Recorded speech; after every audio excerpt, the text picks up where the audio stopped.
Tiles করা বাড়ি, এটা একটা গৌরবের কিতা আছে। টাইলসের মধ্যে তো মানুষের মুতেও, পেশাবখানা বাথরুমে টাইলসের মধ্যে মুতে না, তো তো টাইলস এটা করে বেড়াগিরির কিতা। টাইলস কি স্বর্ণ দিয়ে নি বানাইছে? তো মাটি দিয়ে বানাইছে আর কি। টাইলস কি দিয়ে বানায়? মাটি দিয়ে বানায়। এটার মধ্যে বড়াই করার কি আছে? আমরা একটা টাইলস ওলা ঘর করছি। আমার একজনে কইছে, হুজুর আল্লাহর রহমতে 60টা রুম ওলা একটা ঘর করছি, ভিতরে 2টা বাথরুম, বাথরুম দিয়েও টাইলস। আমি বললাম আল্লাহু আকবার। চাচা আমনের কপাল, চাচা আল্লাহ দিছে আমনের, আমনের বাপ দাদা 14 গোষ্ঠী আগে মাটিতে পেশাব করতো, এখন আল্লাহর রহমতে আমনে আমনের জিফুত নাতি নাতনি লইয়া টাইলসে মতেন। কত বড় নিয়ামত আমনের জীবনে, আর আছে কি? এরপরে মরে গেলেই তো শান্তি। আমার টাইলসে মুতছেন তো, নাহলে এটা কীর্তন করলেন? এটা যে বাথরুমটি শুদ্ধ টাইলস, মানে এটা কিতা? এটা কেন বললেন কর না? এটা কি হুড়াঙ্গিরি শুনাইলেন? সফলতা শুনাইলো, এটা সফলতা হইল? কি শুনাইলেন? তো যে কীর্তন করেন, তারা 3 জন বিদেশ, তো কিছে বিদেশ? হ্যাঁ, আল্লাহর রহমতে তারা একজন ইটালি, তো কিছে? ইটালি হইলে কি? ইটালি হওয়া জীবনের সৌভাগ্য। হ্যাঁ, আমনের যদি 1 ফুট ইটালি থাকলে ভাগ্য হয়, তো ইটালি যারা জন্ম নিছে, কথা কয় না, যারা জন্মসূত্রে ইটালি থাকে, যারা বাপ দাদা 14 গোষ্ঠী ইটালি, হেরা তো সান কপাল। তারা তো মনে পুরাটা কপাল, আর না কোনাই মুখ কোনাই। তারা কি কপালের, আল্লাহু আকবার, কি ভাগ্যটা তারা। তারা তো ইটালি জন্মই নিছে, অথচ তারা তো বেঈমান। বেঈমান না? তারা খ্রিস্টান না? তারা কাফের না? তো ইটালি সৌভাগ্য হলো কেন? এক মুমিনের কাছে তো মদিনা সৌভাগ্য হবে, এক মুমিনের কাছে কাবার কালো গিলাফ হবে সৌভাগ্য। 60 বছরে 3 ফুটের 6 ফুটের বিদেশের টাকা জমাইছে বড়া। 60 বছরের ভিতরে 60টা মাইয়া বিয়া দিছে। 60 বছরে বিল্ডিং এর 60 লাখ টাকা ব্যবস্থা হয়েছে। কতটি জমি কিনতে পারছে, সব কিছুর ব্যবস্থা করতে পারছে, কিন্তু নাফরমান বুড়া মিয়ার 60 বছরে হজ্জের টাকার জমা। হজ আর কপালে জোটে, মদিনা কপালে জোটে, আল্লাহর ঘর বাবা জোটে। আমাদের এটা ভাবা উচিত ইনসাফের সাথে, যে আমার আর কোনো করণীয় আছে কিনা। হোক আমার চাইতে দূরে না কাছে, বড় কথা না। আল্লাহ নবী সাল্লাল্লাহু আলাইহি ওয়াসাল্লাম হাদিসের মধ্যে স্পষ্ট বলছেন, আল মুসলিমুনা কা জাসাদিন ওয়াহিদ, সারা পৃথিবীর মুসলমান এক দেহের মতো। দেহের একটি অঙ্গে কাঁটা বিঁধলে, আঘাত লাগলে সারা দেহেই ব্যথা অনুভব। এটা একটু পর পর আওয়াজ, ফট করে আওয়াজ। কি আওয়াজ মিয়া? তো একটি দেহের একটা কাঁটা বিঁধলেও সারা দেহে ব্যথা অনুভব হয়। আল্লাহ নবী সাল্লাল্লাহু আলাইহি ওয়াসাল্লাম বলছেন, মুসলমানও ঠিক এমন। পৃথিবীর কোনো এক প্রান্তে একজন মুসলমান নির্যাতিত হলে আমার দেহে ব্যথা লাগবে, আফসুস হবে। এটা ঈমানের দাবি। এটা কিসের দাবি? এটা আমার ইসলামের দাবি, এটা আমার মুমিনের দাবি। অতএব আমার ঈমানের পরীক্ষা এটাও একটা, যে আমার কলিজার ভিতরে ঈমান আছে কিনা, এটার একটা প্রমাণ। মজলুমের প্রতি আমার কোনো ব্যথা আছে কিনা। ইমানদার যেখানেই নির্যাতিত হোক, আমার দিলের মধ্যে কোনো আফসোস আসে কিনা, যাহা আমি আর কি করতে পারি। কারো কাছে জিজ্ঞাসা করা, কোনো আলেমকে বলা, হুজুর আমার আর কি করার আছে, আমি কি করতে পারি। এদ্দুর যদি বিবেক অনুভূতি না জাগে, তো আমার ঈমান কোথায়? আজকে তোমরা অনেক কিশোর নওজোয়ান ছেলে, পৃথিবীর মুসলমানদের কোনো অত্যাচার, কোনো জুলুম তোমাদের জিন্দেগির মধ্যে কোনো পরিবর্তন করে না। তোমরা অনেক ছেলে ভাবতেছ এই তোমাদের এই রং তামাশার এই জিন্দেগি, নিজের মতো করে সাজতেছ, নিজের পছন্দ মতো চুল রাখতেছ, নিজের মতো করে এই নারী, ছবি, মোবাইল, অশ্লীল দৃশ্য, নিজের মতো করে চলতেছ, খাইতেছ, ঘুমাইতেছ। কোথায় আল্লাহ, কোথায় রাসূল? 5 ওয়াক্ত নামাজের কোনো ধার ধারণা, মালিকের কাছে যে 1 ফোঁটা চোখের পানি ফেলবা, এই বিবেকটাও তোমাদের অনেকের নাই। তুমি যে একটা সেজদা দিবা আল্লাহকে, আর আল্লাহকে বলবা মাওলা এমন রাগ হইলেন কেন, কেন এমন রাগ করলেন? যারা কালেমাওয়ালা, যারা আপনারে ডাকে, যারা আপনাকে ডাকে, আপনি তাদের উপরে এভাবে রক্ত ঝরছে, আপনি তো দেখছেন মাওলা, দেখছেন।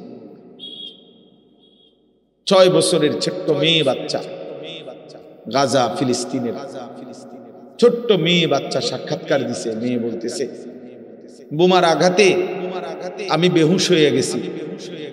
হুঁশ আসার পরে আমি দেখলাম আমার ডান হাতটা আমার সাথে নাই। আমার হাত কোথায় উড়ে গেছে আমি জানি না। আমি আর আমার হাতটা খুঁজে পাচ্ছি না। প্রিয় ভাই, কল্পনা করো, তোমার ছোট বোন যদি এমন আয়সা বলে যে ভাইয়া খেলতে গিয়ে আমি এখন আয়সা রেখে আমার হাতটা নাই। এক বাচ্চা তো এটা বলতে পারে যে আমার খেলনা পাচ্ছি না, আমার একটা জুতা পাইতেছি না। বাচ্চারা এগুলো বলে, কিন্তু এক মুসলমানের বাচ্চা মেয়ে বলতেছে আমি আমার হাতটাই খুঁজে পাচ্ছি। পাখির মতো বোমার আঘাতে, জীবন্ত মুসলমান বোমার আঘাতে পাখির মতো শূন্যে উড়ে, এরপরে শরীরটা টুকরা টুকরা হয়ে ছিন্ন ভিন্ন। তাইলে দোস্ত আমার, বন্ধু আমার, ইনসাফের সাথে যদি সামান্যতম ঈমান থাকে, যদি আল্লাহকে চিনে থাকো, তাহলে ইনসাফের সাথে ভাবা উচিত। বিশেষ করে তোমরা নওজোয়ান, প্রিয় ভাই, প্রিয় ছেলেরা আমার, মনে রাখো বাপ, এক মানুষের হায়াতের মূল সময় তার যৌবন। কোরআনুল কারীমে আল্লাহ তাআলা শিশুকালকে বলছে দুর্বল, দফ। আবার কোরআনে আল্লাহ বৃদ্ধকালকেও বলছে দুর্বল, দফ। শুধু আল্লাহ যৌবন কালকে বলছে কুওয়া, শক্তি। কোরআন শরীফের স্পষ্ট আয়াত, আল্লাহুল্লাযী খালাকাকুম মিন দুআফিন। আল্লাহ বলেন আল্লাহ তোমাদেরকে সৃষ্টি করেছেন দুর্বল অবস্থায়। সুম্মা জাআলা মিন বাদি দুআফিন কুওয়া। অতঃপর আল্লাহ তাআলা তোমাদের সেই দুর্বল দেহে দিয়েছেন কুওয়া, শক্তি। সুম্মা জাআলা মিন বাদি কুওয়াতিন দুআফান ওয়া শাইবা। কিছুদিন পরে সেই আল্লাহই তোমাদের সেই শক্তি সামর্থ্য শরীরে আবার দিয়েছেন দুর্বল এবং বৃদ্ধ অবস্থা। ইয়াখলুকু মা ইয়াশা। তুমি বুঝবা এটাই যে আল্লাহ যেভাবে ইচ্ছা এভাবে সৃষ্টি করতে পারে। যে হাত ছোট্ট দুর্বল ছিল, সেই হাত যৌবনে সবল, ওই হাতটাই আবার বৃদ্ধকালে দুর্বল। একই হাত, হাত বদলায় না। হাত বদলাইছিল কোনো? তাহলে দোস্ত আমার, আল্লাহ তাআলা বলছে শক্তি, কুওয়াত, এটা শুধুই যৌবন।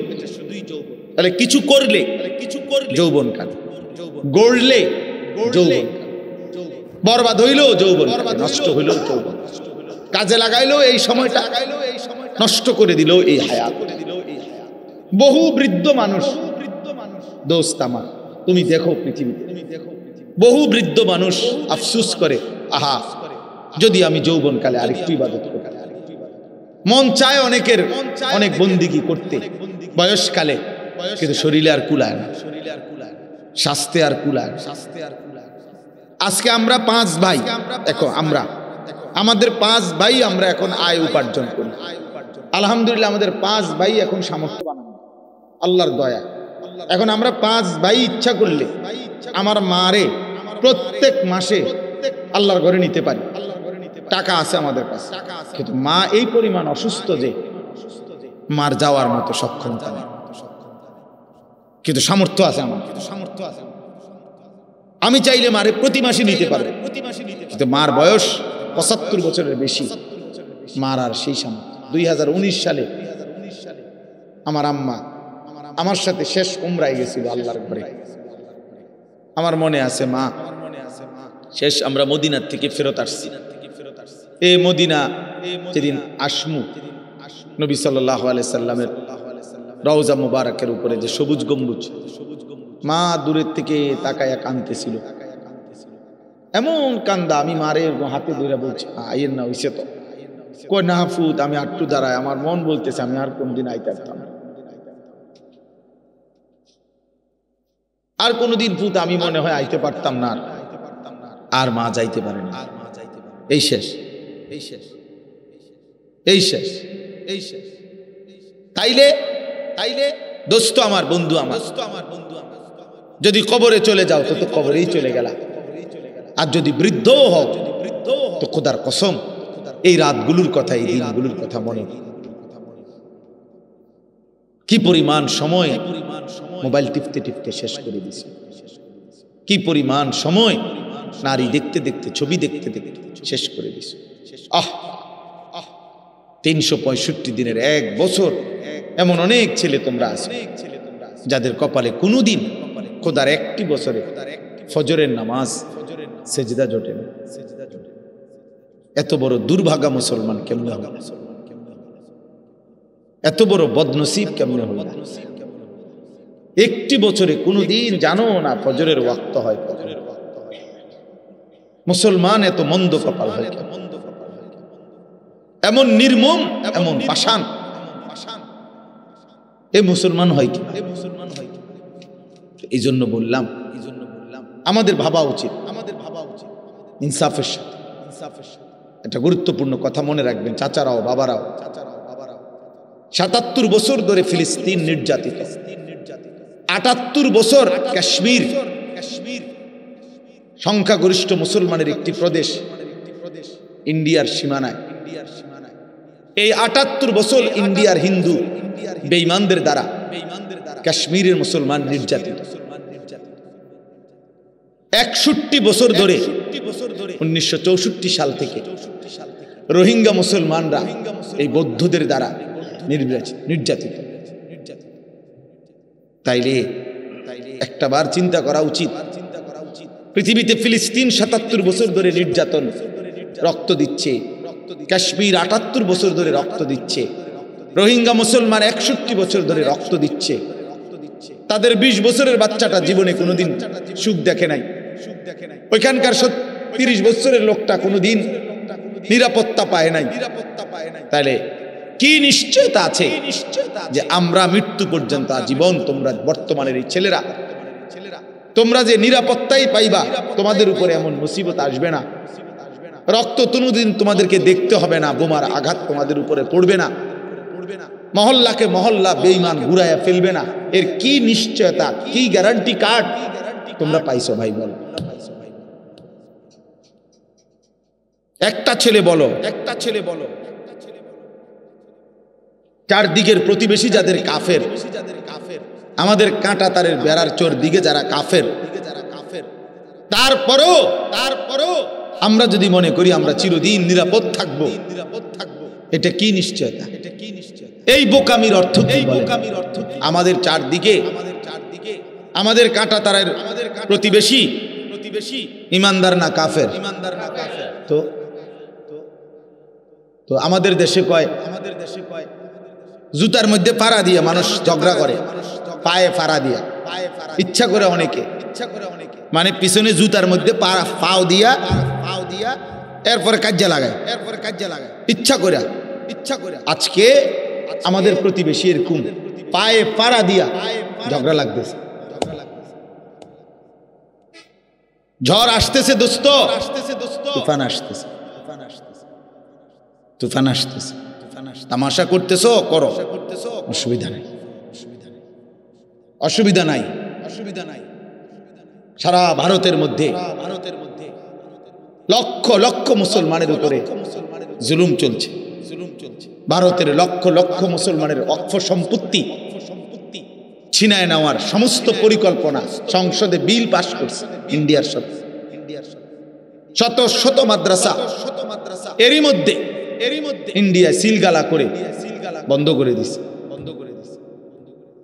পুরাতন মসজিদ ভাঙ্গা ফেলতেছে। তাইলে এই সব মিলাইয়া আমরা যে চিরদিন নিরাপদ থাকবো তার কি নিশ্চয়তা আমাদের? বলেন বলেন। আজকে আপনারা যারা বাবা আছেন, আপনারা অনেক বয়স্ক মানুষ আছেন, জিন্দিগিটা শেষ বয়স, এ সা বন বিড়ি চা দোকানের আড্ডায় জীবনটা শেষ করে দিতেছেন। আপনারা মনে করছেন এটাই আপনাদের ডিউটি। আপনি বয়ে বয়ে চা খান, চা দোয়ানে, আর আমনের ফুটে রাস্তার পাশে কোনা কানার মধ্যে উলঙ্গ ছবি দেখে মোবাইলে, আমনে গপ মারেন চা দোয়ানে। আমনে ঘুমান পাশের রুমে, আমনের ঘরে পাশের রুমের ছেলে সারা রাত উলঙ্গ ছবি দেখে মোবাইলে, আমনে ঘুম যান। আপনার ঘরে বাপ থাইকা মা থাইকা আপন সন্তান খোদার একটা বছরে কোনোদিন একই ঘরে ঘুমায়, বাপ মা আছে, মুসলমান মা বাপ, সন্তান আছে, সন্তান এক ওয়াক্ত নামাজ পড়ে না, কোনোদিন ফজরের নামাজ পড়ে না, এমন জানোয়ার নিয়া মুসলমানের বাপ আপনি কেমনে থাকে? এটা তো আস্থা জানোয়ার, এটা তো আস্থা জানোয়ার, এটা মানুষ না। সেজদাবিহীন হয় মানুষ হয় না, সেজদাবিহীন ব্যক্তি মানুষ হয় না, এটা জানোয়ার হয়, জানোয়ার হয়। অতএব ইনসাফের সাথে ভাবেন বাবারা, ইনসাফের সাথে ভাবো ছেলেরা তোমরা। আমরা আমাদের মুসিবত টেনে আনতেছি। শুধু ফিলিস্তিনে মুসলমান নির্যাতিত হবে, তুমি হবে না, এটা আল্লাহ বলে দেয় নাই। শুধু কাশ্মীরে মুসলমান জুলুমের শিকার হবে, তুমি হবে না, এটা আল্লাহ বলে দেয় নাই। আমাদের এই অব্যাহত গুনাহ, আমাদের এই লাগাতার নাফরমানি, আমাদের দিন রাতের এই বেনামাজি জিন্দেগি, আমাদের এই হারাম রোজগার, আমাদের সুদ ঘুষ মিথ্যা, ওজনে কম দেওয়া, এই অবৈধ উপার্জন, আমাদের মারা বেপর্দা, বোনেরা বেপর্দা, আমাদের ঘরে ঘরে রঙিন টেলিভিশন, নাচ গান, নাটক, সিনেমা, আল্লাহর কসম আমাদের মুসিবত আসবে, আমাদের বিপদ আসবেই, আমাদের বিপদ আসবে। আমরা আল্লাহর দিকে না ফিরলে, আমরা আল্লাহর কাছে না ফিরে আসলে, চোখের পানি না ফেললে, আল্লাহকে সেজদা না দিলে, আল্লাহর কাছে হাত জোড় না করলে আমাদের মুসিবত আসবে। আমি অনুরোধ করছি, প্রত্যেকেই বুঝতে শেখেন। এই বাপ, প্রত্যেকেই বুঝতে শেখো ছেলেরা। জাতিসংঘ খোদার কসম কোনোদিন মুসলমানের কোন সমস্যার সমাধান করবে না। জাতিসংঘ যদি সমাধান করত তো ৭৭ বছরে ফিলিস্তিনের সমাধান হইতো। জাতিসংঘ যদি সমাধান করত তো ৭৮ বছরে কাশ্মীরের সমস্যার সমাধান হইতো। জাতিসংঘের বেঈমানরা যদি সমস্যার সমাধান করত তো ৬১ বছরে রোহিঙ্গাদের সমস্যার সমাধান হইত। এ ৯৬ করে, ৯৬ এ বিবৃতি দেয়, আলোচনা করে, গভীর শোক প্রকাশ করে, নিন্দা কয়, এ তারে নারে সংবম কথা কয়, এই দেখতেছি আগাইতেছে, পিছাইতে আছে, মানে এই সমস্ত ৯৬ কথা দিয়েই একটি দেশ, একটি অঞ্চল গাজা, মুসলমানের এই ফিলিস্তিনের গাজা ভূমি আজকে একদম সমান, শুনশান, নীরবতা, একেবারেই মৃত্যুপুরী, যেখানে কোনো মানুষের অস্তিত্ব নাই, যেখানে একটা ঘর নাই, যেখানে মাটির উপরে মানুষের সব নিশ্চিহ্ন করে ফেলছে। এই সভ্য পৃথিবীতে, গোটা পৃথিবী মোবাইলে, ছবিতে, অনলাইনে, সারা পৃথিবীর চোখের সামনে দেখতেছে, কিন্তু কোথায় বিশ্ব বিবেক, কোথায় ইউরোপিয়ানদের মানবতাবোধ, কোথায় হিউম্যানিটি, কোথায়?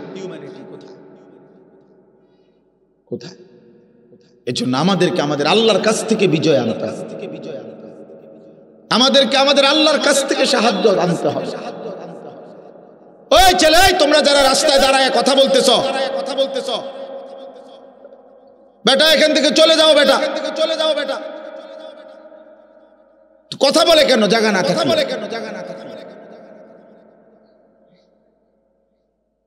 কথা বলো কেন মিয়া?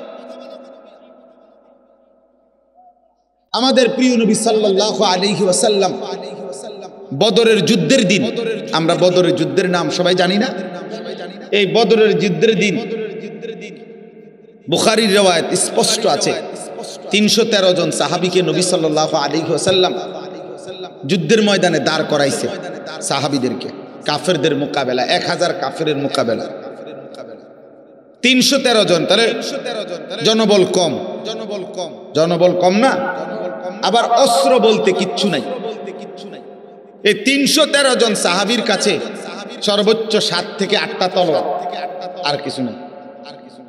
2টা শুধু ঘোড়া, ঘোড়া ছিল শুধু 2টা, 8টা তরবারি, আর কারো কাছে কিচ্ছু, আর ওরা পূর্ণ যুদ্ধের সাজে সজ্জিত। ওদের কাছে যুদ্ধের যত তীর, বর্ষা, বল্লম, ঢাল, তলোয়ার, ঘোড়া সবকিছু পর্যাপ্ত ছিল আবু জাহেলের নেতৃত্বে।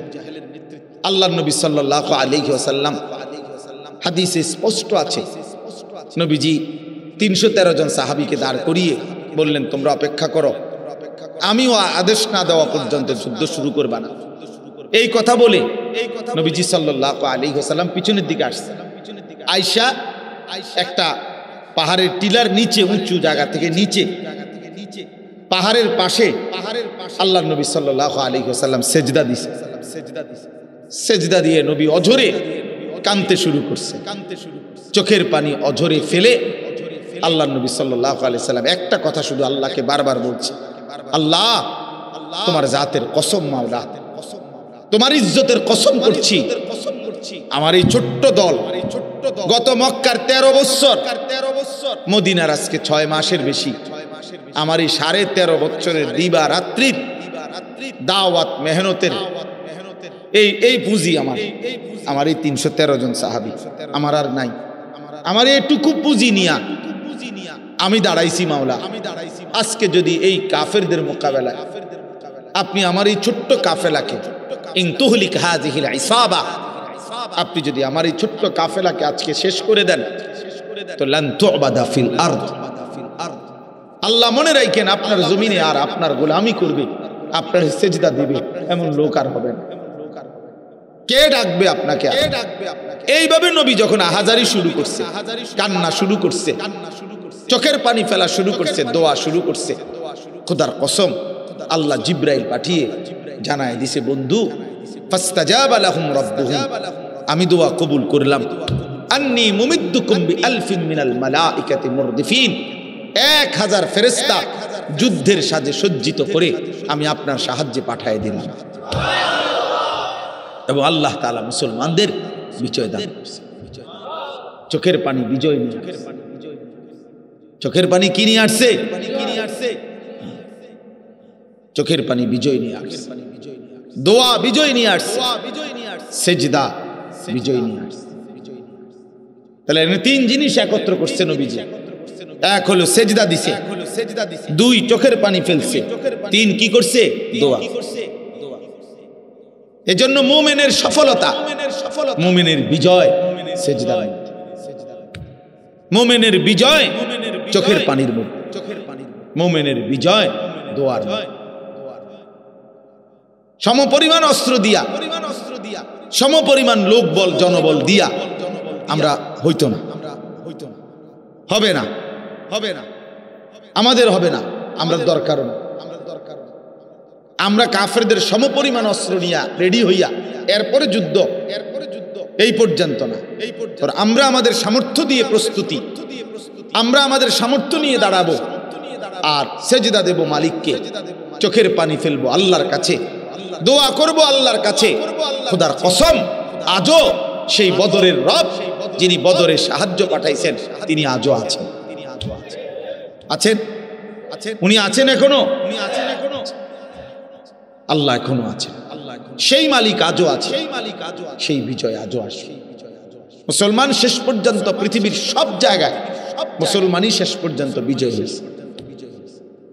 শেষ পর্যন্ত আফগানিস্তানে শেষ পর্যন্ত মুসলমানই বিজয় হয়েছে, সিরিয়াতে শেষ পর্যন্ত মুসলমানই বিজয় হয়েছে, বসনিয়া, চেচনিয়া, হার্জেগোভিনা, এই রাশিয়ার অঞ্চলগুলোতে কত রক্ত, কত জুলুম হয়েছে মুসলমানদের উপর। এই লম্বা সারা রাত কইতে হইবে, শেষ পর্যন্ত বিজয় মুসলমানের হয়েছে। দোস্ত, পৃথিবীর কোন আমলে 1450 বছরে পৃথিবীতে চূড়ান্ত ভাবে, এটা হলো আমাদের সুখের কথা, এটা যে এই 1450 বছরে পৃথিবীর কোন জায়গায় মুসলমান চিরতরে নিশ্চিহ্ন হয় না, হবেও না, ইনশাআল্লাহ। চিরতরে নিশ্চিহ্ন হয় না। এই রক্ত ঝরতে ঝরতে জুলুম শিকার হতে হতে একদিন বিজয় মুসলমানদেরই জুটছে। আজকেও এটা নিশ্চিত। আমি তো প্রত্যেক দিন বলি, যদি কোনোদিন শুনেন যে ফিলিস্তিনের আর একজন মুসলমানও বেঁচে নাই, খোদার কসম, তবু ইয়াকিন রাখবেন বিজয় মুসলমানের হবে, বিজয় ফিলিস্তিনের হবে, হবেই হবে। ইসরায়েলের কুত্তারা হেরেই যাবে, আমেরিকার বেঈমান হেরেই যাবে। বহু বুজুর্গের, আল্লাহর ওলিদের, আল্লাহর প্রিয় বান্দাদের ভবিষ্যৎবাণী আছে যে আমেরিকা পৃথিবীর ইতিহাস থেকে, মানচিত্র থেকে মুছে যাবে, মানচিত্র, বিশ্ব মানচিত্র থেকে মুছে যাবে ইনশাআল্লাহ। একদিন পৃথিবীবাসী ভুলে যাবে আমেরিকার অস্তিত্ব, আমেরিকার দাপট, রোম পারস্যের অস্তিত্ব, সেই ক্ষমতাধরদের আজকে দাপট পৃথিবীতে নাই। এই জন্য আমার ভাই আল্লাহ তাআলা কাকে দিয়ে দ্বীনের বিজয় করাবেন, সেই পরিমাণ পর্যাপ্ত সংখ্যক আল্লাহ তাআলা তার বাহিনী, মজবুত মুজাহিদ আল্লাহ তো তৈরি করবেন। বিজয় তো আল্লাহ দেবেন, বিজয় তো হবেই, কিন্তু দেখার বিষয় হলো ইসলামের বিজয়ে, আল্লাহর দ্বীনের বিজয়ে, সারা পৃথিবীব্যাপী কালেমার বিজয়ে আমি কামে লাগলাম কিনা, তোমারে নিলু কিনা, দোস্ত দেখার বিষয়। আল্লাহ যদি বলে নাফরমান, তোরে আমি নেব না, যা তুই নারী দেখ, ছবি দেখ, উলঙ্গ দৃশ্যই দেখ, জিনা ব্যভিচারের দৃশ্য দেখ, তুই মদে চল, সুদ খা, ঘুষ খা, তুই তোর বেড়ি লইয়েই থাক, তুই নাটক সিনেমা নিয়েই থাক, তুই নর্তকী নিয়েই থাক, তুই টেলিভিশন নিয়েই থাক, তুই তোর অসভ্য এই নাফরমান জিন্দিগি নিয়েই থাকো, আমার লাগবে না তোরে। আমি আল্লাহ তোর মতো নাফরমান লাগবে না, আমি আমার দ্বীনের জন্য পর্যাপ্ত পরিমাণ জানবাজ মুজাহিদ আমি আল্লাহই তৈরি করে নেব। সেদিন হবে তো এই যে পৃথিবীতে ইসলামের বিজয় তো হবে, কোরআনের বিজয় তো হবে, কিন্তু তুমি বদনসিব হয়তো জাহান্নামী হবে। কোরআন শরীফে কথা স্পষ্ট আছে, কোরআনে আছে ভাইয়া, কোরআনে, আমি এটা বানাইয়া বলি না, কোরআন শরীফে আল্লাহ বলছে ওয়ালা তাকুনু কাল্লাযীনা নাসুল্লাহা ফাআনসাহুম আনফুসাহুম, সরাসরি কোরআনের আয়াত। আমি দেরি করতে চাই না, অল্প কিছু কথায় আমার আর শেষ। আল্লাহ তাআলা বলছেন, হে ঈমানদার, তুমি আল্লাহকে এই পরিমাণ ভুলে যেও না, এত বেশি আল্লাহরে ভুলে যেও না, বেশি দিন যদি ভুলে যাও, ফাআনসাহুম আনফুসাহুম, আল্লাহ নিজে বলছে একদিন বান্দা আমি তোমাকে তোমার পরিচয় ভুলাই দেব। আমরা অনেক সময় কথার প্রসঙ্গে বলি, বেড়া এমন ফিডা ফিট তোর বাপের নাম ভুলাই দেবো, বেড়া মানুষে বলে না, বেড়া তোর 14 গোষ্ঠীর নাম ভুলাই দেবো, বেড়া। এই আল্লাহ তাআলা কসম, কোরআন শরীফে আল্লাহ বলছে বান্দা আমি তোর পরিচয় ভুলাই দেব, তুই বেশি বাড়াবাড়ি করলি, আত্মপরিচয় ভুলে যাবা, আর কোনোদিন মনে পড়বে না তুমি মুসলমান, আর কোনোদিন মনেই পড়বে না তোমার একজন আল্লাহ আছে, কোনোদিন মনেই পড়বে না তোমার আখিরাত হবে, কবর হবে, হাসরের ময়দান হবে, বিচারের মাঠ হবে, ফুলসিরাত পার হইতে হবে, আমলনামা হাতে নিতে হবে, মিজানের পাল্লায় ওজন হবে, জান্নাত কিংবা জাহান্নাম হবে, আযাব কিংবা শান্তি হবে। এই কথাগুলোই টোটাল ফাআনসাহুম আনফুসাহুম আয় আখিরাতাহুম, আখিরাত ভুলাই দেব বান্দা, যে যা, জানোয়ারের যেমন কোনো আখিরাত নাই, কুত্তা বিলার যেমন কোনো আখিরাত নাই, জন্তু জানোয়ারের যেমন কোনো আখিরাত নাই, তুইও খা, ঘুমা, ফুর্তি কর, যা মন চায় খা, ঘুম যা, পেশাব পায়খানা কর, যৌন চাহিদা পূরণ কর, এটুকুই যদি জীবন শেষ পর্যন্ত হয়। প্রিয় যুবক একজন হইলেও ভাইব, বন্ধু আমার, তোমারও গরম লাগতেছে, আমারও গরমে কষ্ট হইতেছে, একজন যুবক, একজন, আমি একজনের আশায় আছি, আমি 2 জনের আশা করি, 3 জনের আশা করি, আমি একটা স্বপ্ন নিয়ে চলি, আমার একটা নেশা আছে, স্বপ্ন আছে, আমি আশা করি এই 100, 200, 500 যুবকের সামনে অল্প অল্প করে যা বলি, হতে পারে কোনোখান থেকে একজন, কোনোখান থেকে 2 জন আল্লাহর দিকে ফিরবে। একদিন এই ফেরত আসা সেজদাওয়ালা যুবক দিয়ে কালেমার বিজয় হবে ইনশাআল্লাহ। দেখো বাপ, দেখো ইনশাআল্লাহ, তুমি কামে লাগবে না আর কি, হয়তো ঠিকই তোমার সমাজ থেকেই ইমানদার বের হবে, তোমার সমাজ থেকেই সাহসী যুবক বের হবে, তোমার সমাজ থেকেই মর্দে মুজাহিদ বের হবে, আল্লাহর জন্য জানবাজ সিপাহী বের হবে। তো এই জন্য বললাম এটা জরুরি বিষয়, আমাদের এটা ভাবা দরকার, আমাদের এটা ভাবা দরকার।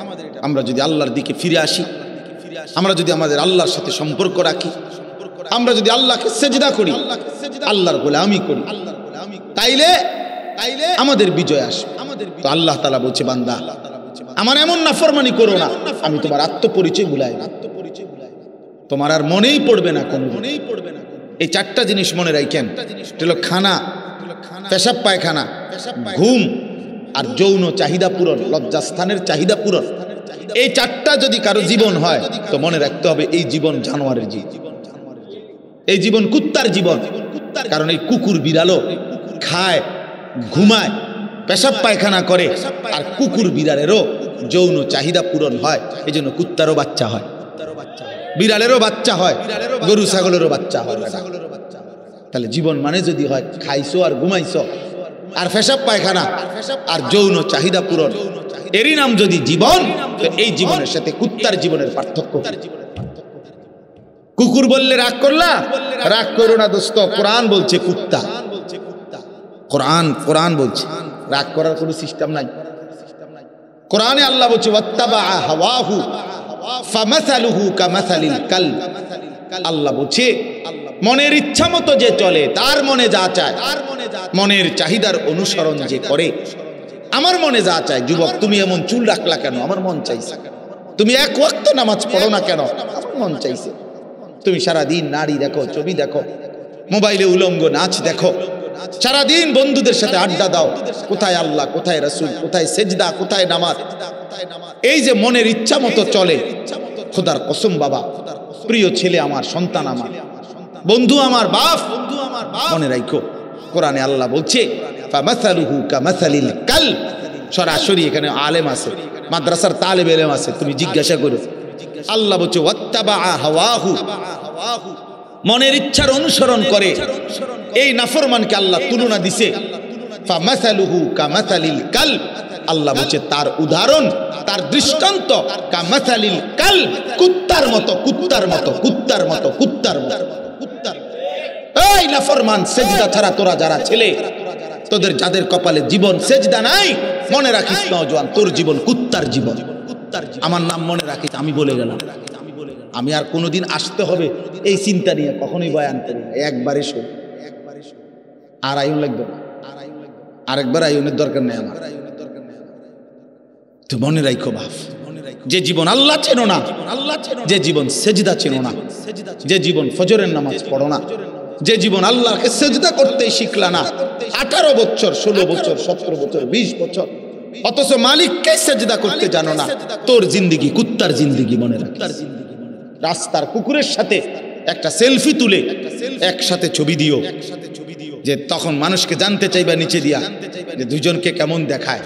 দেখো মানুষ নিচে লিখে দিবে দুই জানোয়ারকে চমৎকার দেখায়, দুই জানোয়ার বরাবর। কারণ ওই জানোয়ারও সেজদা দেয় না, এই জানোয়ারও কি দেয় না, দুই জানোয়ার কি সমান বরাবর।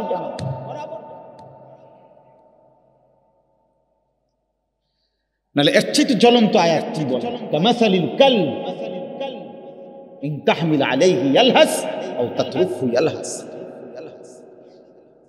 কেন সেজদা দিবা না, কেন বাবা নামাজ পড়বা না, সমস্যাটা কোথায়? নামাজ পড়তে অসুবিধাটা কোন শয়তানে তোমারে নিষেধ করছে, কোন ইবলিসে তোমারে নিষেধ করছে, কোন শয়তানে নিষেধ করছে? আপনারা যারা বাবারা আছেন আপনাদেরকেও বলি, মাঝবয়সী লোক আপনাদেরকেও বলি, শুধুমাত্র সংসার বলতে খাট পালং আর সোফা ফার্নিচার নিয়ে ব্যস্ত থাকেন। জিফুত নামাজ পড়ে না, পর্দা করে না, বউ পর্দা করে না, অপদার্থ বেড়া বইয়ে বইয়ে সাদওয়ানে গপ মারে, হেতে লম্বা লম্বা কথা কয় বেড়া। তোর বউ বেটা সেজদা দেয় না, তোর ছেলে বেটা এক ওয়াক্ত নামাজ পড়ে না, তোমার মেয়ে পর্দা করে না, তোমার ঘরে প্রতিদিন রঙিন টেলিভিশনে নাচ গান চলে, তুমি মুখে বিড়ি, 60 বছর বয়স এখনো বিড়ি খাও, তুমি কথা কইলে গালি ছাড়া কথা বলতে পারো না, রঙিন টেলিভিশনে নাচ গান, তুমি সিনেমা নাটক দেখো, এ বেড়া কয় অমুক হুজুরের আকীদা ভালো না, হ্যাঁ বেড়া কয় বিড়ি খাবি না বেড়া। আপনি কিতা বোঝেন সুন্নি ওয়াহাবি? হ্যাঁ আপনি কিতা বোঝেন? সাদওয়ানে বইয়া আপনি বুঝা লাইছেন হ্যাঁ সহি ইসলাম, আর আমরা বৈশা ঘাস কাটছি বৈশা বৈশা, হ্যাঁ আমরা ঘাস কাটি বইয়া বইয়া। 30 বছর যিনি রাসূলের হাদিস পড়ায় উনি ইসলাম বুঝে না, উনি বুঝে নাই, আপনি বুঝা লাইছেন, আপনি বুঝে ফেলছেন। ওইতে নবীর দুশ্মন, ওইতে ওয়াহাবি, ওইতে নবীর দুশ্মন, হেবড়া আশিক রাসূল, হেবড়া আশিক রাসূল। জিজ্ঞাসা করেন না চাচা আশিক রাসূল চাচা মেসওয়াক করে না যে কত বছর ধরে, হ্যাঁ দস্তরখান বিছায় খানা খান কতদিন ধরে, হ্যাঁ কোনো উত্তর নাই, আরো কয় কি জানেন, আমল থাকতে পারে নবীর এশক নাই, আমল থাকতে পারে, ওয়াহাবিদের মধ্যে আমল পাইবেন, আমল থাকতে পারে কিন্তু কি নাই নবীর এশক নাই। এতে কি তারে কয় কে জানে, এটা কি কয় কথা, একটা কথা তো আগা মাথা থাকা উচিত, কথার তো একটা ফায়জামা থাকা উচিত, এটা কিতে কথা কইলা। আমার রাসূল সাল্লাল্লাহু আলাইহি সাল্লামের সাথে আমার দুশমনি, এই কারণে আমি দাড়ি রাখছি নাকি, তো এটা একটা কথা হইল নি। আমি আজীবন মেসওয়াক করলাম এই কারণে যে আমি নবীর দুশমন, এই কারণে এটা বুঝি একটা কথা, এটা বুঝি 10 জনের একটা মেল বইলে মিটিং বলে কথাটা কি করেন যাবো চলবো নি, তো এটা কোনো কথা হইল না, আমি একটা গাছ জোরে কথা কইলে, এই জন্য বুঝা উচিত বাপ, বুঝা উচিত উলামায়ে দেওবন্দ কওমি মাদ্রাসার উলামায়ে কেরাম আখিরাতের ব্যাপারে উম্মতকে কখনোই আলহামদুলিল্লাহ ধোঁকা দেয় না, কোনদিনও আমরা ধোঁকা দেয় নাই। এই পৃথিবী দেখছে, এই আসমান সাক্ষী, এই জমিন সাক্ষী, এই পৃথিবী বারবার আমরা প্রমাণ দিয়েছি, এই সূর্য চন্দ্র সাক্ষী আছে। হাসরের ময়দানে ইনশাআল্লাহ ফয়সালা হবে কে নবীর দুশমন আর কে নবীর আশিক, কে নবীর আশিক। হ্যাঁ হ্যাঁ এটা প্রমাণ হবে ইনশাআল্লাহ, এটা প্রমাণ হবে, এটা প্রমাণ। রাসূল সাল্লাল্লাহু আলাইহি সাল্লামের ইজ্জতের জন্য, দ্বীনের জন্য কার কুরবানি কতটুকু, এটা আমলনামাতে লেখা আছে, হাসরের ময়দানে এটা প্রকাশ হবে ইনশাআল্লাহ, ইনশাআল্লাহ। এই জন্য দোস্ত অনুরোধ করছি, ছেলেরা বাবারা প্রত্যেকেই নিজের দিকে নজর দেন, স্ত্রী সন্তানের দিকে নজর দেন, ঈমান আমলের দিকে নজর দেন।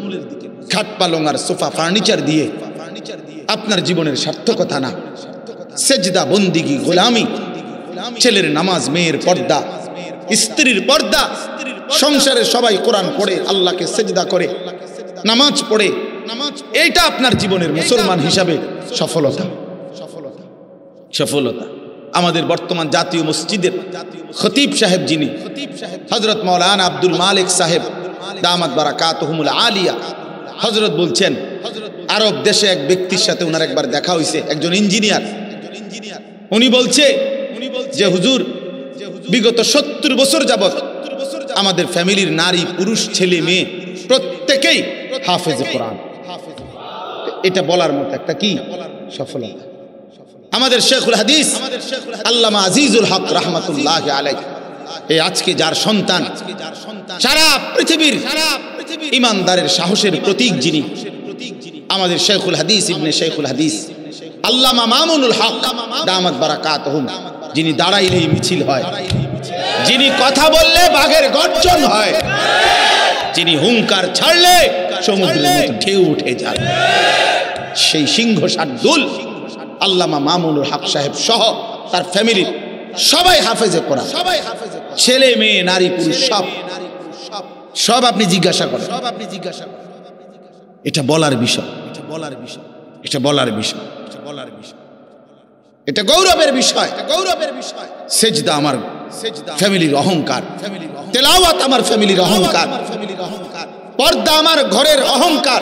আমি মুসলমান, আমরা মুসলমান, বলার কিছু হলে এটা খাট কিনতেন দেখান, সোফা দেখান কিনতেন, বিল্ডিং দেখান কিনতেন, টাইলস দেখান কিনতেন। মিয়া এটি তো কাফের বেঈমানের কাছেও আছে না মিয়া? এ তো নাস্তিক মুরতাদের কাছেও আছে, আমাদের চাইতে বেশি আছে মিয়া। টাইলস করা বাড়ি, এটাকে একটা গৌরবের কিতা আছে। টাইলসের মধ্যে তো মানুষ মুতেও, পেশাবখানা বাথরুমে টাইলসের মধ্যে মুতে না তো, তো টাইলস এটা একবারে বেড়াগেড়ির কিতা। টাইলস কি কি স্বর্ণ দিয়ে নি বানাইছে? তো মাটি দিয়ে বানাইছে আর কি। টাইলস কি দিয়ে বানায়? মাটি দিয়ে বানায়। এটার মধ্যে বড়াই করার কি আছে? আমরা একটা টাইলস ওলা ঘর করছি। আমার একজনে কইছে, হুজুর আল্লাহর রহমতে 60টা রুম ওলা একটা ঘর করছি, ভিতরে 2টা বাথরুম, বাথরুম দিও টাইলস। আমি বললাম আল্লাহু আকবার। চাচা আমনের কপাল, চাচা আল্লাহ দিছে আমনের, আমনের বাপ দাদা 14 গোষ্ঠী আগে মাটিতে পেশাব করতো, এখন আল্লাহর রহমতে আমনে আমনের জিফুত নাতি নাতনি লইয়া টাইলসে মতেন। কত বড় নিয়ামত আমনের জীবনে, আর আছে কি? এরপর মরে গেলেই তো শান্তি। আমার টাইলসে মুতছেন তো, নাহলে এটা কীর্তন করলেন? এটা যে বাথরুমটি শুদ্ধ টাইলস, মানে এটা কিতা? এটা কেন বললেন কন্যা? এটা কি হুড়াঙ্গিরি শুনাইলেন? সফলতা শুনাইলো, এটা সফলতা হইল? কি শুনাইলেন? তো যে কীর্তন করেন তারা 3 জন বিদেশ, তো কিছে বিদেশ? হ্যাঁ, আল্লাহর রহমতে তারা একজন ইটালি। তো কিছে ইটালি হইলে কি? ইটালি হওয়া জীবনের সৌভাগ্য। হ্যাঁ, আপনার যদি 1 ফুট ইটালি থাকলে ভাগ্য হয়, তো ইটালি যারা জন্ম নিছে, কথা কয় না, যারা জন্মসূত্রে ইটালি থাকে, যারা বাপ দাদা 14 গোষ্ঠী ইটালি, হেরা তো সান কপাল। তারা তো মনে পুরাটা কপাল, আর না কোনাই মূল কোনাই। তারা কি কপালের, আল্লাহু আকবার, কি ভাগ্যটা তারা। তারা তো ইটালি জন্মই নিছে, অথচ তারা তো বেঈমান। বেঈমান না? তারা খ্রিস্টান না? তারা কাফের না? তো ইটালি সৌভাগ্য হলো কেন? এক মুমিনের কাছে তো মদিনা সৌভাগ্য হবে, এক মুমিনের কাছে কাবার কালো গিলাফ হবে সৌভাগ্য। 60 বছরে 3 ফুটের 6 ফুটের বিদেশের টাকা জমাইছে বড়া। 60 বছরের ভিতরে 60টা মাইয়া বিয়া দিছে। 60 বছরে বিল্ডিং এর 60 লাখ টাকা ব্যবস্থা হয়েছে। কতটি জমি কিনতে পারছে, সব কিছুর ব্যবস্থা করতে পারছে। কিন্তু নাফরমান বুড়া মিয়ার 60 বছরে হজ্জের টাকার জমা। হজ আর কপালে জোটে না, মদিনা কপালে জোটে, আল্লাহর ঘর বাবা জোটে না। যাইলাম হইলে হুজুর মনে তো কর, তারা 3 জনরে বিদেশ ফাড়াইছি, যদি তারা আল্লাহ আল্লাহ করে ফাড়াইতো, আলাপ গপ মারে, বুঝছেন? খামখেয়ালি আর কি, খামখেয়ালি। হজ কি একটা খামখেয়ালি ইবাদত? হজ একটি ফরজ ইবাদত।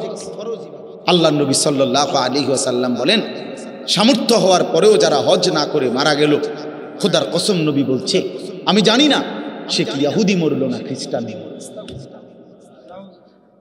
সে মুসলমান মরলো না এটা নিশ্চিত, বাকি ইহুদি হয়ে মরলো না খ্রিস্টান হয়ে মরলো না, আমি রাসূল জানি না। তো তারে যদি রাসূলে না চিনে তো বা চিনবো কি আসলে? বলেন না, তিনি যদি না চিনে, তিনি যদি বলে উম্মত তুমি কেডা, আমি চিনলাম না, তো সুপারিশ করবে কে? আপনার আব্বায়, আপনার বাফিনি সুপারিশ করবে। খেয়াল করা দরকার। দিন আমার ইসলাম, কোরআন, এর মধ্যে আমাদের ইজ্জত। আমরা হাসলেও মরে যাব, কাঁদলেও মরে যাব। বন্ধু আমার সুখে থাকলেও মৃত্যু হয়, দুঃখে থাকলেও মৃত্যু হয়। এই জন্য রাত গভীরে আমার অনুরোধ বাবাদের কাছে, চাচাদের কাছে, ছেলেরা তোমাদের কাছে, আমরা আল্লাহর দিকে ফেরা দরকার। ছেলেরা তোমাদেরকে আলাদা বলি, বাবা এশার নামাজ পড়লা না, ফজরের নামাজও পড়ো না, এই অবস্থায় রাত্রে শুইতে শুইতে মোবাইল দেখতে দেখতে নারী ছবি, উলঙ্গ নাচ গান দেখতে দেখতে যে ঘুমায় গেলা, শরীর তো বীর্যপাত হইছে হারাম দৃশ্য দেখলে, তো শরীরটাও তো নাপাক, সেজদাও দিলা না, নামাজও পড়লাম। আমার বাপ যদি রাত আর ভোর না হয়, যদি আর ঘুম না ভাঙে, যদি একটা বোমার আঘাতে তুমি উড়ে যাও, কি হবে তোমার? ইনসাফ করো, তোমার মৃত্যুটা কিসের উপরে? তোমার আখিরি আমল কি হলো? যে যার কপালে একটা সেজদা নাই, যার শরীর নাপাক, যার শেষ আমল হইল নারী, মোবাইলের অস্থির দৃশ্য। এই অবস্থায় তোমার মৃত্যু হলো। ফিলিস্তিনের এই মজলুম মুসলমান কাউকে কি বলে কয়ে মৃত্যু হয়েছে কারো? অতএব দয়া করে ভাবতে শিখো। আমি নওজওয়ানের জন্য আলাদা ফিকির করি, জিন্দিগির এটা মিশন। এই জন্য একটু বেশি বলি। অর্থ হলো আমি চাই যুবকের পরিবর্তন, মুসলমানের ছেলেরা বদলাবে ইনশাআল্লাহ। ইনশাআল্লাহ আল্লাহ তাআলা আমাদেরকে 3টা আমল দিছে। এই কথাটাই আমার শেষ। এই আয়াতগুলো পড়ছি শুধু সংক্ষেপে কথাটা বলার জন্য, বিস্তারিত তাফসীর করার জন্য। আল্লাহ আমাদেরকে 3টা আমল দিছে। আল্লাহ বলছে 3টা আমল আমারে বুঝায় দাও, আমি আল্লাহ ওয়াদা দিলাম হকের বিজয় আসবে। কয়টা আমল? 1, ফজর সহ 5 ওয়াক্ত নামাজ। আকিমিস সালাতা লিদুলুকিশ শামসি ইলা গাসাকিল লাইলি ওয়া কুরআনাল ফাজর। এই বিস্তারিত ব্যাখ্যা করলাম, এই শুধু সংক্ষেপে আয়াতের অর্থ এটা। ফজর সহ 5 ওয়াক্ত নামাজ। 1 নম্বর আমল কি? বলেন ভাই, বলেন। ছেলেরা বলো বাপ, ফজর সহ 5 ওয়াক্ত নামাজ। ফজরের নামাজে খোদার কসম মুমিনের বিজয়, কালেমার বিজয়, আল্লাহর কসম। এই পৃথিবীতে হকের বিজয় হবে, মাহাদির বিজয় হবে, দাজ্জালের পরাজয় হবে ফজরের মুসল্লিদের।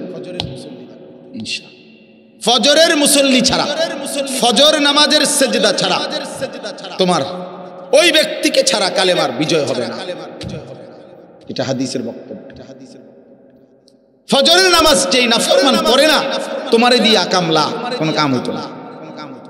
তুই বাতে খাইবা, তুমি বনে খাইবা, বিড়িয়ে খাইবা, তুমি বেড়িয়ে চাইবা, মোবাইলে চাইবা, তুমি নর্তকী দেখবা, তোমার জিন্দিগি নাফরমানের জিন্দিগি, এমনি এমনি শেষ হবে। এই মনে রাখ, এই বাত কতক্ষণ খাইলে আর মুতে ধরলে মুতে লাইলে আর কি শেষ। কাম হইতো না।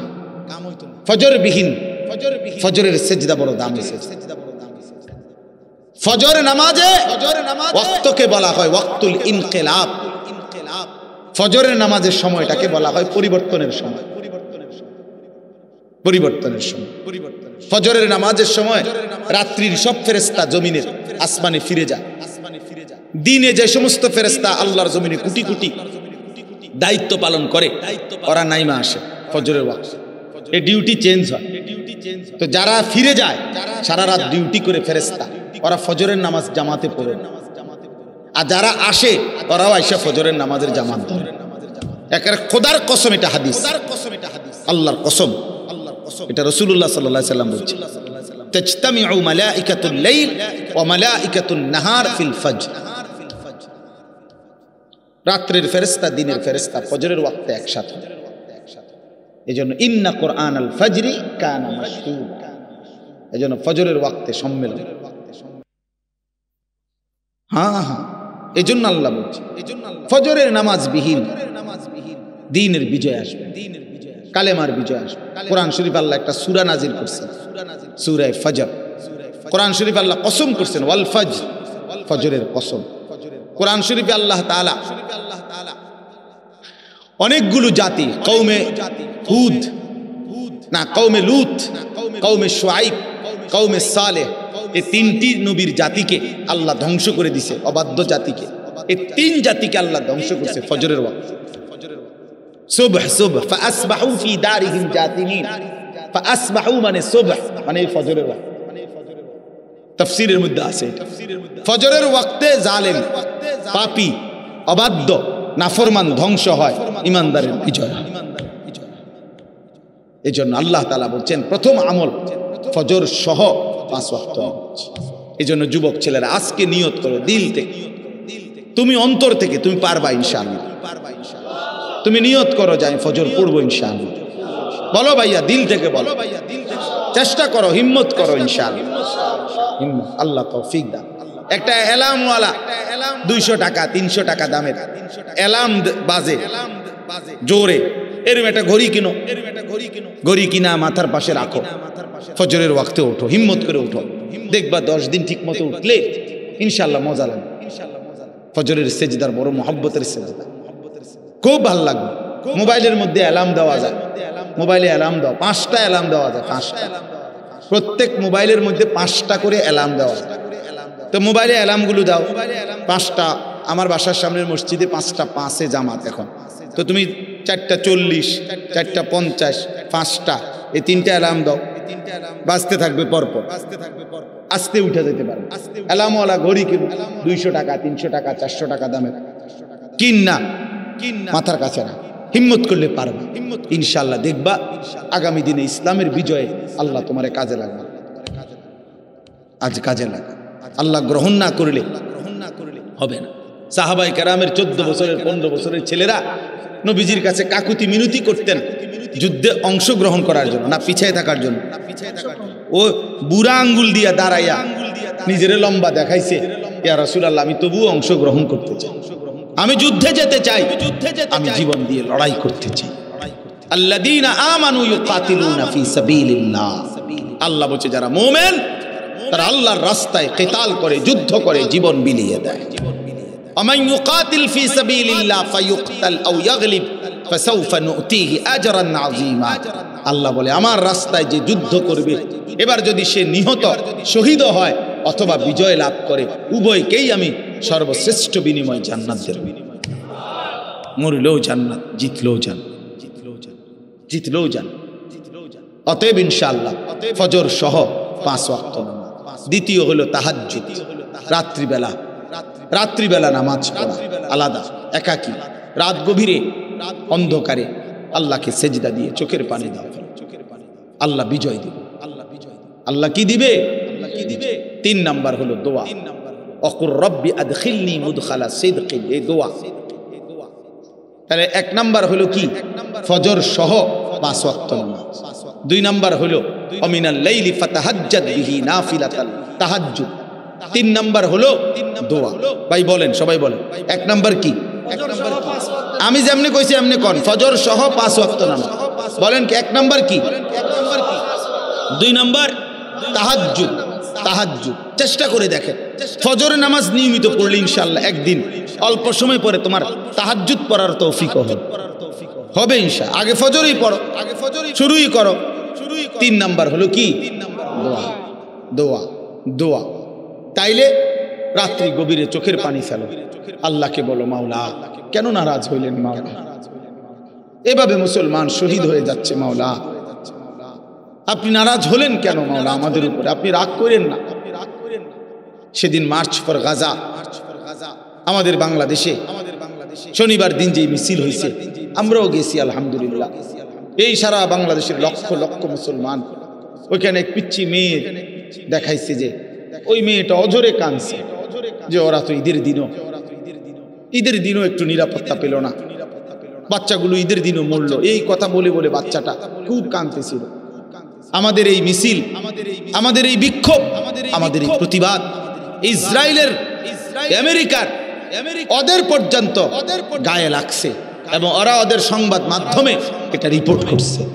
হ্যাঁ হ্যাঁ, এবং লিখছে সরাসরি ইসরায়েলে, এই বেঈমানরা নিজেদের পত্রিকায় লিখছে বাংলাদেশের এই প্রতিবাদের মধ্যে নেতানিয়াহু এবং ট্রাম্প, ওই বুড়া শয়তান, এই 2 শয়তানের গালে যে জুতা মারছে বাংলাদেশের মানুষ, ছবিতে এইটা তারা দেখাইছে, ওখানে তারাই ছবি উঠাইছে। হ্যাঁ, সারা পৃথিবী আলহামদুলিল্লাহ আমাদের এই প্রতিবাদে তোলপাড় হয়েছে আলহামদুলিল্লাহ। এই জন্য ভাইয়া আমাদের চোখের পানি, আমাদের সেজদা, আমাদের দোয়া, আমাদের রাত্রি গভীরের কান্না, এরপরে এ কয়টা হলো আমল বলেন না কেন? এর পরের আয়াত, মানে এই 3 আয়াত হলো 78, 79, 80 সূরা বনী ইসরাইলের। এর পরের আয়াত হলো 81। এর পরের আয়াতের মধ্যেই আল্লাহ পাক রব্বুল আলামিন বলেছে ওয়াকুল জাআল হক ওয়া যাহাকাল, দেখছেন হিসাব, মানে এই 3 আমল বুঝায় দেন। এরপরে আল্লাহ বলছে ওয়াকুল, হে নবী আপনি এবার বলেন, এই 3 আমল ঠিক মতো বুঝা দিছে তো? তো দিলে আপনি বলে দেন জাআল হক, হকের বিজয় হয়ে গেল। ওয়া যাহাকাল বাতিল, বাতিলের পরাজয় হলো। আমি হকের বিজয় দেব, চোখের পানি দেখলে আমি বিজয় দেব, আমি ফজরের সেজদা দেখলে বিজয় দেব, আমি রাত্রি গভীরের কান্না দেখলে বিজয় দেব, আমি দোয়া দেখলে বিজয় দেব। ওই যে উদাহরণ দিছি মনে আসেনি কোন যুদ্ধের? বলেন না, বলেন না। ওইখানে আল্লাহ ফেরেশতার সাহায্য পাঠাইছে কখন? এই তিন জিনিস নবী জমা দিছে আল্লাহ, সেজদা দিছে, চোখের পানি ফেলছে, দোয়া করছে। মালিক বলছে দোস্ত ঠিক আছে, আপনার দায়িত্ব আদায় হলো, এবার আমার সাহায্য আসতেছে। অতএব বন্ধু আমার, এই আমার কথা শেষ। আমি অনুরোধ করছি ছেলেরা, তোমরা ইয়াকিন করো, বাবা আপনারাও ইয়াকিন করবেন যে, আবারও বলছি যে ইনশাআল্লাহ যদি কোনোদিন শোনেন যে ফিলিস্তিনের মধ্যে আর একজন মুসলমানও বেঁচে নাই, তবুও ইয়াকিন রাখবেন, খোদার কসম কলিজা দিয়া এটা বিশ্বাস করবেন যে বিজয় মুসলমানের হবে।